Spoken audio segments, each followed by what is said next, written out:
Welcome back, troglodytes, to the Trogly's Guitar Show. Today we have not a Gibson and not an electric guitar. This is a Hondo acoustic guitar. Now, Hondo is kind of what we're going to discuss today. This brand of guitars is American owned, but mainly Korean made in the Samick factories. There's also some made in Japan ones, but Hondo is basically in the market for ripping everyone's designs off and making a student entry-level version of it. I'm not saying that's wrong or not, but that's just kind of what they've done since the late 60s. So this is Hondo's version of a Martin D-18, I believe. They call it the H158 model. Now, I'm not going to stand here and tell you I know everything about this guitar, because I don't. And honestly, I don't know a lot about acoustics. What I can tell you is that this is not a solid wood top. You can see that this is just a veneer by looking in the sound hole. And the mahogany looking back and sides are likely just veneers as well. The neck was crafted with a scarf joint, and you have the Martin styled headstock. It appears to have a really nice rosewood fretboard to it though, and it has a V-neck profile. Now, if you've never played or heard of a V-neck profile, it's exactly what it sounds like. It kind of comes to a point at the back of the neck, so it makes it feel quite large. So I get asked about Hondo Les Pauls and all the other lawsuit era guitars and what my opinions are of them. And my opinion is I've never really sat down and tried one for a long period of time. I know at a guitar show somebody traded me a Hondo guitar, but I just dumped it off really cheap to another dealer because I didn't need it.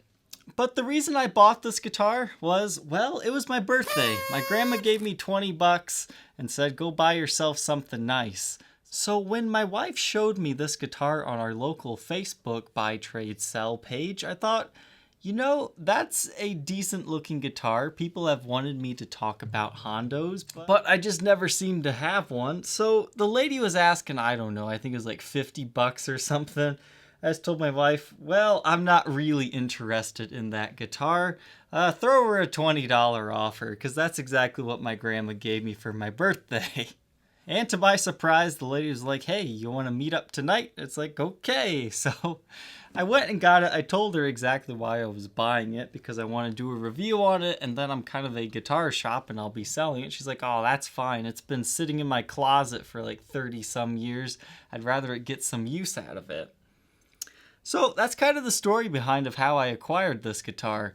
Definitely check your local Facebook pages. I know there's a bunch of buy, trade, sell things, and then Facebook has a thing called Marketplace now. You can find some real gems for relatively cheap. I mean, this guitar, I'm not an expert, but I'm guessing it's worth about $100. It's not a fantastic guitar by any means, but it's good for what it is. Now, the action on this thing, it's good until about the 7th fret. So if you're looking for just a chord player, this is a great guitar. But if you want something that's great for high up playing, no, it's probably not the guitar you'd want. You'd probably have to reset the neck. But as soon as you do that, it kind of outweighs what this guitar is.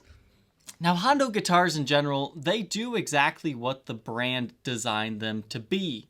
They're supposed to look like flagship models of higher end companies, and they do. Again, this is basically a D-18, and they're basically just student model guitars.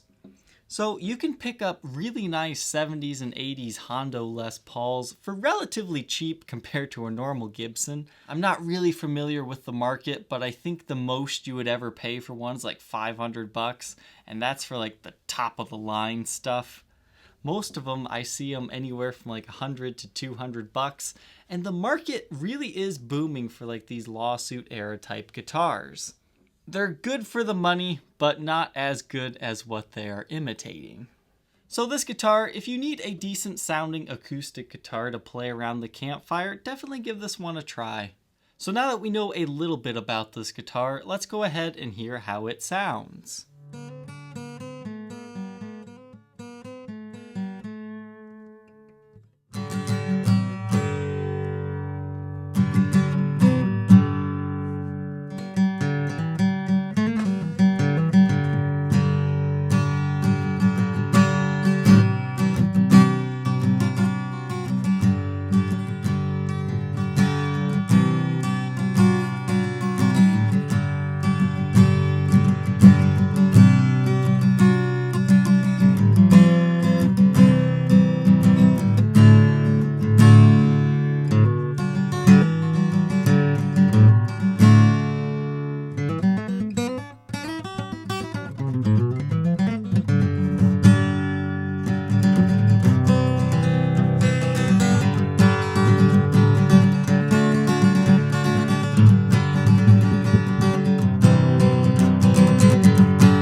Now that we know how it sounds, let's go ahead and look at the condition of this guitar.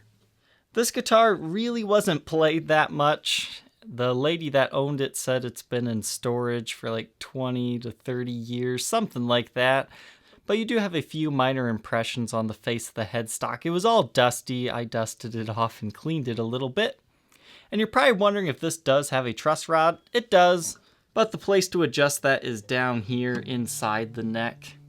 The frets do show some very light wear and tear. Honestly, you'll probably never have to worry about the frets. Maybe in the cowboy chord area if you use it for a long time. But the action's pretty much not very good after like the 7th or 9th fret. So if you just need a cowboy chord guitar, this is great for that, but not so good for this other stuff. Top of the guitar is in pretty good shape. You've got some light nicks and dings and scratches. I mean, it's in pretty good shape for its age. These guitars were made from 1981 through about 1983, and they're just decent guitars. Inside here you can see the Hondo label, and it reads H158.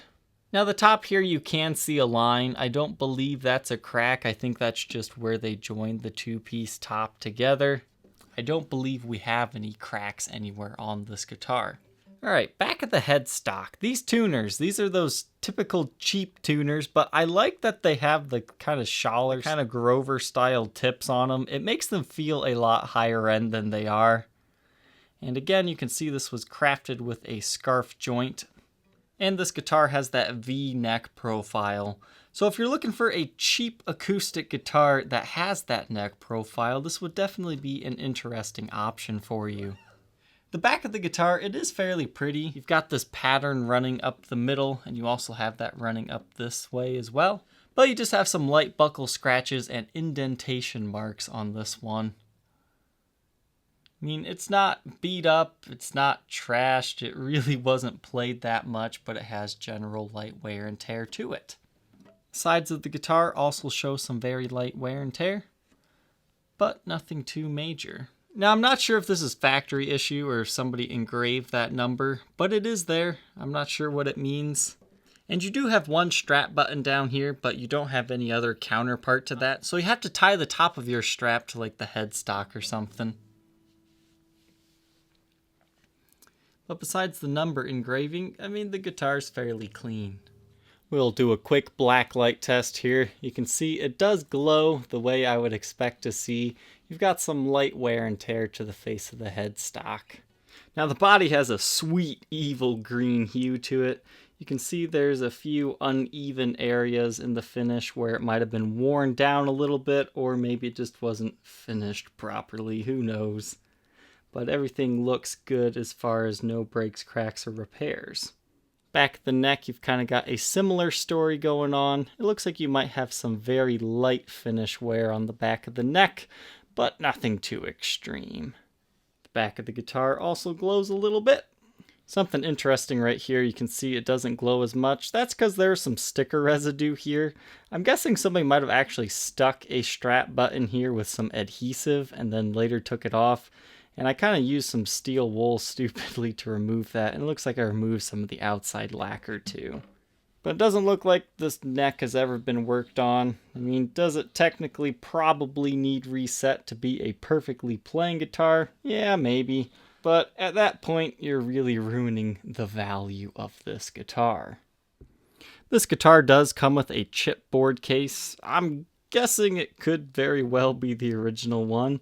It's got some storage wear and tear to it, but it does still function as the way it's intended. You have 1, 2, and a third latch. The inside is just kind of this grayish green foam interior. It's nothing super padded, but hey, it's better than not having a case at all. You even have a little compartment lid in there. If you think you might be interested in being the next owner of this Hondo acoustic guitar, feel free to contact me on my Facebook page, facebook.com/Troglys, Troglys, or check out the links in the description. Thank you for watching, Troglodytes. Don't forget to like, comment, and subscribe, and we will see you tomorrow on the next episode. Take care.